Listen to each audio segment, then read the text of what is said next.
Turn that frown upside down. Happiness does not depend on outward things, but on the way we see them. Leo Tolstoy said that.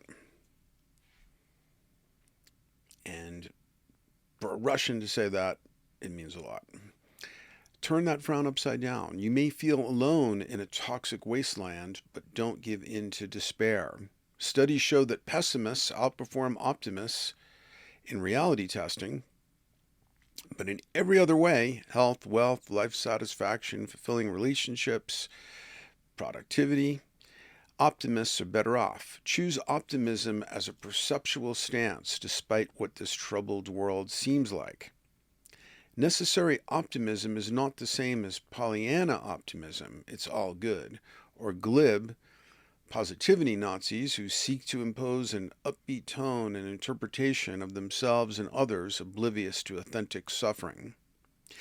It is because human incarnation involves suffering, hardships, and privations that we need a somewhat optimistic stance to keep going. Survival research shows that survivors maintain morale and convince themselves and others that they can make it. Optimism should not be allowed to jump over realism. But realism can also throw a wet blanket on the possibility of outlier success. An appropriate dose of realism, however, can prevent the suffering of excessively that can be created by excessively optimistic expectations. We need a dynamic balance of realism and consciously chosen optimism to deal with a world that easily but unproductively supports a pessimistic stance. And so this card is basically the brief version of the Eclipse card. There's a link given to there at the end of this card. And I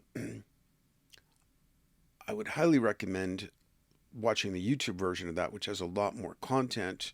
And then also at the end of this card, I'm not going to read it now, is the text for interpretive magic, which is about how to reinterpret what you're experiencing to make it more creative and life affirming. So please read that if that seems relevant.